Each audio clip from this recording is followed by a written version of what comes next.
Hey guys, what is up? Welcome to another episode of Index Card Insights. I am Cam Jennings, and we're trying a new format here with the show. This is kind of just kind of a wing it show. I tried this little experiment yesterday of kind of putting this show into my morning reflection period. I don't know if that's a good thing or not. I'm not reflecting anymore. I'm doing content, but I'm still reflecting. It's fine. We're just experimenting here with index card insights, seeing what works better, seeing what people like or whatever. So I'll tell you guys a little bit about what I was reflecting on this morning. What was on my mind. So I was thinking about this idea of reading every day. I love to read, but the problem for me at this point in my life when it comes to reading is I feel like I don't have time to read. Like it doesn't fit into my day. So I started time blocking a period of time in my day to actually read. So yeah, every single day I read either an hour or a chapter of a book. Right now, I'm reading this one, How to Get Rich in the Opportunity Market by T.J. Roletter. Anyways, it's a good book. I'm only a chapter into this. It's not very long. This is probably about 186 pages or so. 186, yeah, around 186 pages. It's not very long. I really enjoy it. This came out in 2009. I do enjoy it so far. I was actually recommended this one by. I learned about this book by Sanders. This is the Sanders Effect. In effect, again, Marlon Sanders was talking about this book, and I really enjoy watching his live streams. Sanders is a wealth of information, so I try to catch his live streams and. He'll drop a lot of nuggets about books that he likes and books that he enjoys and stuff. So when he drops those kind of nuggets, I try to write them down, and then I usually just end up ordering the books so I can check them out. I don't just do that for Sanders. I just find that he's a pretty big wealth of knowledge. Another person like that who was a huge wealth of knowledge was Rich Schefren. Rich Schefren. And whenever he does content, he'll always refer to books that he's read and things like that, which I really enjoy. I love listening to content and watching content from people who recommend books that they enjoy. So yeah, that's what I got going on now. I'm reading an hour a day. My goal is to read a chapter a day, but I'm kind of a slow reader. The other thing I'd say about that is I think it's good to shuffle the deck with your reading. I think it's good to not always just read business books. This is just my opinion. Some people might disagree. I think it's good to switch the deck up. I think it's good to shuffle it. I think it's good to read some business. I think it's good to read like some self-help. I think it's good to read some like philosophy, things that are just more ideological based. And I think it's also good to read fiction, man. I just recently picked up a cool copy of the complete stories of Sherlock Holmes, which I'm interested in getting into that. And what I'd really like to pick up is complete works of Conan the Barbarian. That's what I'd really like to pick up. I got a couple of old Conan the Barbarian paperbacks. Robert E. Howard, Conan the Barbarian. One of my favorite, authors and one of my favorite fictional characters, Conan the Barbarian. But I'd really like to collect all the works of Conan, The thing about this Conan books, all those paperbacks I got at Conan, they're small, man. They're like small little paperbacks. It's hard for me to read stuff that's small these days. I need it to be a little bit bigger, man. So yeah. Anyways, I was thinking about reading, and so I would suggest, if you enjoy reading at all, but you don't have the time to do it anymore, I would suggest time blocking it. Just give yourself an hour a day if you can, maybe before bed. Reading kind of makes me tired, so it helps me go to sleep at night. But give yourself an hour a day and read. Read for an hour or read a chapter a day, and I suggest rotating through different genres. You don't have to read a whole book before you rotate to another book, especially if you're moving to a different genre. Like, I could have a book like this going, and I could have a fictional book going at the same time. Like tonight I might read this one. Tomorrow I might read a little bit of the fiction one if I'm kind of bored with the one subject and I need to like switch it up a little bit. I'll be honest with you, a lot of times I'm a singular focused individual, and I will just kind of focus on the one book. But if I reach a point where like I need a break from the book, and instead of taking a few days off of not reading it, I will move to a different genre. I think that's a pretty good idea. So anyways, that's something I do. What else am I reflecting on today, besides about reading? So the other thing, there's a couple other things I was reflecting on this morning. One of them was customer support, right? So, Epic Conversions is a digital publishing company, and, every single day I do customer support. Every single day I have people in my inbox who need help with something. I still do my own customer support after all these years. I'm not big enough to hire a customer support team. I don't find that necessary. I still like to do hands-on customer support because I can. I feel like customer support is an important part of my business. Like, the reason why I think customer support is so important is because, and it's not just me. Like, I've read this also, but 75% of your business is people who have already bought something off of you. Think about that for a second. This is a proven thing.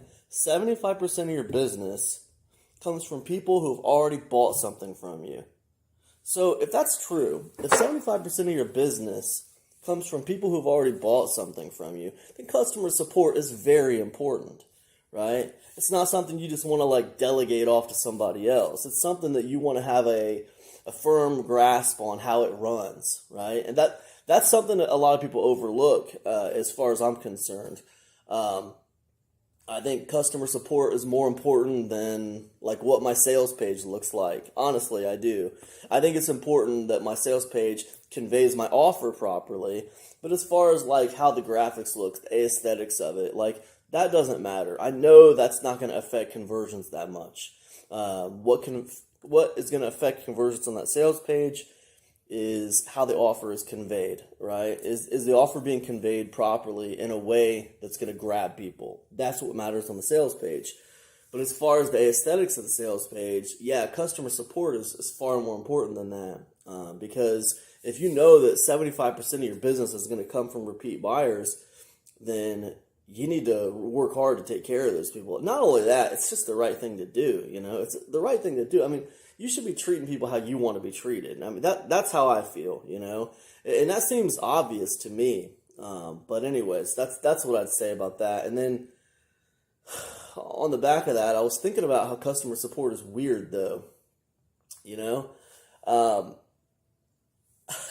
Customers will reach out to me, and I don't want to complain about customers because I love my customers. I love people on my email list, and they're awesome. But I would say that like it's interesting. Like sometimes people will reach out to me and they'll want to cancel something, because I run membership sites, so the first thing that's weird is that like I make it very obvious in the membership site how to cancel if you want to cancel. So like there's no reason to email me about helping you cancel anything. You should be able to cancel it. But I look at it like, well, they must not be going in there, so that's why they're not reaching out to me. They probably get a charge for it, and they're like, what's this? I don't want this. And then they reach out to me. That's how I look at it, because if they actually went in there, they'd see how to cancel it. It'd be easy. But anyways, I just think it's weird, like sometimes when a customer reaches out to me and they say, cancel this immediately or something like that, and like they don't tell me what it is. They don't tell me anything about anything. They just say cancel this immediately. Like that's what the email looks like. And I've gotten like an email like that more than once, believe it or not. Several times I've gotten emails that were similar to that, where you don't know what the product is they're talking about. Or I need help with this immediately. I can't make this work. Like the email will be like, I can't make this work. It's like, what? And I always have to respond back to him like, hey man, this customer support thing works better if you tell me what you're talking about. I don't know what product you're talking about. What are you having trouble with? You know what I mean? So it's like, but it's so weird because like I never thought of reaching out to customer support for anything I've ever bought without telling them what I bought. The only thing I can figure when it comes to that is just like people just must assume that, I only sell one product or something, or it would be obvious to me what product they're talking about. Like they just assume it would be obvious. But I mean, it's not obvious. I mean, I sell a lot of different products, so it's not really obvious. And on top of that, generally it would be nice if you sent me some kind of customer receipt, some kind of proof of purchase, that would be nice. Now, can I find you in my customer database? Yeah, generally. Although I do have two different customer databases. I have one on Thrivecart and I have one on Warrior Plus. So, I can find you, but sometimes it's kind of a pain in the butt to try to find you. Also, if you're using a different email to purchase things than you are to reach out to me for customer support, then I can't find you. So sometimes it's hard for me to find you. It would just be much easier if you told me what you wanted help with, if you told me what product you bought and that you're looking for help with, and maybe provided a proof of purchase, that would be amazing. It seems obvious to me, but it's not obvious, and it's almost like the customers are teaching me something, every day, because I'm not criticizing them. I think it's weird. But I'm not criticizing them. I think, okay, well, that's how it is. They feel like I should already know. So what can I do with that information? I think that what I need to do is maybe put some kind of simple message, when someone emails me, like they get an automatic message that says, hey, I respond to customer support messages within 24 hours. I got your message. If you haven't already done so, please be sure to let me know what product you purchased that you're asking for help with or something like that. Some kind of little automatic response that goes back to them. I think that might help. I think that might help that situation. But yeah, man, customer support is like a journey all in and of itself. Okay, that's its own little journey, and it's an amazing journey. It's an amazing journey. There's ups, there's downs. Someone was putting something on Facebook. I think my friend Barb Ling was putting something on Facebook. Something about like, can you name a time where the customer wasn't right or something like that? And she was talking about this old adage of, how they say the customer is always right. And it kind of reminded me of this idea of the way that I look at that phrase, the customer is always right, and the way I kind of look at that phrase is, when I think about the customer always being right, first of all, sometimes I have to say no to a customer. So, the customer is not always technically right. If the customer wants something that I can't give them, I have to say no. But on top of that, to me, the customer is always right. To me, I interpret it like this. I interpret it like the customer deserves your respect. You should always treat them with respect and dignity, right? So even if I have to say no to a customer, I'm still going to give them a degree of respect and dignity. I'm going to treat them the way I want to be treated. I never want them to leave feeling like I was not fair to them. You know what I mean? I want them to feel like they got a fair shake no matter what. Now, that's the respect and dignity that I want when I buy things from people, and that's the respect and dignity I try to give my customers. Um, and the way I perceive like the customer is always right is this: the customer is always right because they will pick up their wallet and they will go buy from someone else. So it doesn't matter if the customer is wrong. It doesn't matter if like you don't agree with the customer. Ultimately, they have the final say whether or not they buy or not from you, right? So if you don't treat them with respect and dignity, they're just going to pick up and go somewhere else. And that's what I think it really means when they say the customer is always right. The customer is always right because the customer has the final say with the purchasing power. And this is true, but I don't think that should be interpreted literally. I don't think literally the customer is always right. Sometimes the customer is not right. And it's like in those cases, you can't be afraid to disagree with the customer but do it in a way that's respectful and treat them with dignity. Listen, you have to treat customers with dignity and respect, even when they're not treating you with respect and dignity. All right. And that's hard sometimes, but that's the way it is, man. These are your customers, they have purchasing power to go purchase from someone else. So that's where it comes down to treating people with respect and dignity. And sometimes that's hard. But that's how I feel about it with the customer thing. But anyways, let me move on. I'll tell you one more thing that I was thinking about this morning. I was thinking about like how my business, I started out as an Amazon bookseller, a physical Amazon bookseller. And I was thinking about how, my business, it's really, it's been the same business. Like it's evolved into something different, but it's not like, if you look at it from the outside, it looks like I pivoted like a bunch of times in a completely different direction. Like I started completely different businesses. And from the outside, that's true.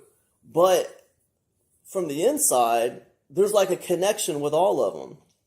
So like I was selling physical books on Amazon, all right?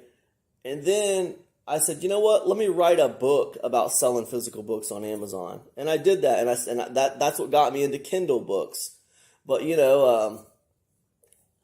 I was still, selling physical books on Amazon. I was still talking about what I already did. It was still highly related to what I was doing.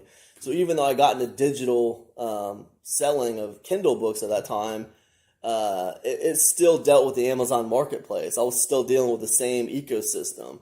And I said, well, let me start a YouTube channel because I want to drive more traffic to my ebook or whatever. So I did that. I started a YouTube channel and I started driving more traffic to my ebook. But I was still dealing, even though I was learning YouTube now, I was still dealing with the same ecosystem. I was still dealing with Amazon. It was just the ends to a means, I didn't look at YouTube like this is my business or something.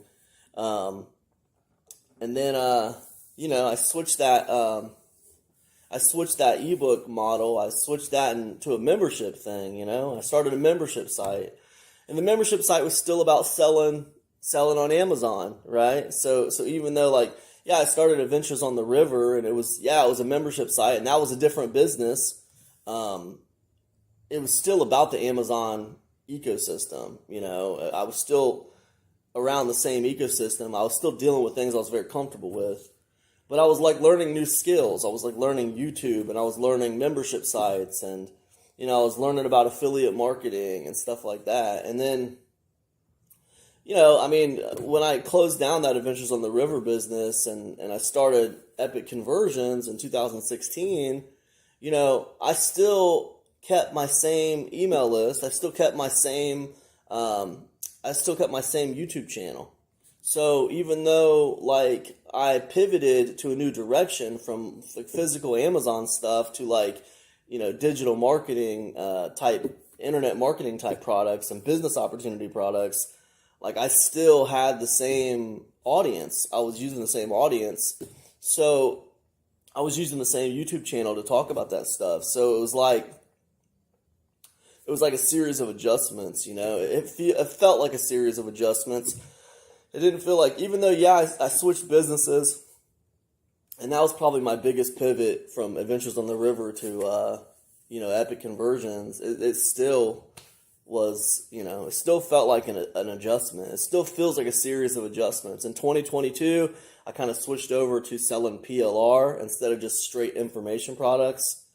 And, I was still selling to my same audience. So, it was a pivot. But, it just, like I said, it just feels like a series of adjustments. This whole thing, it's been such a journey and such a,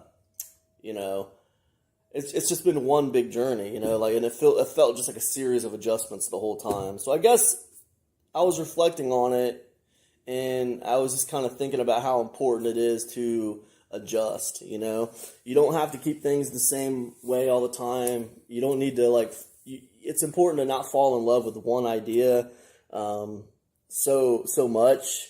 I think it's important to just kind of, stay fluid, always be learning new things, always be trying new strategies, new tactics. Don't fall in love with one idea too much. Things change on the internet a lot. You never quite know how things are going to go. So anyways, I guess that's about it, guys. Those are the things I was thinking about this morning. I hope you guys are doing amazing out there. I hope you have an amazing Wednesday. Or whenever you're listening to this, I hope your day was fantastic. I hope tomorrow will be fantastic for you. And, man, that's all I got. This is Cam Jennings from Index Card Insights. Just reminding you that relentless, imperfect action always wins the day. A smart guy who doesn't do anything doesn't get anywhere, right? You can be the dumbest guy in the world, and if you take relentless, imperfect action, you can make something happen. That's all I got. Have an amazing day, and I'll see you guys in the next episode of Index Card Insights. Peace now.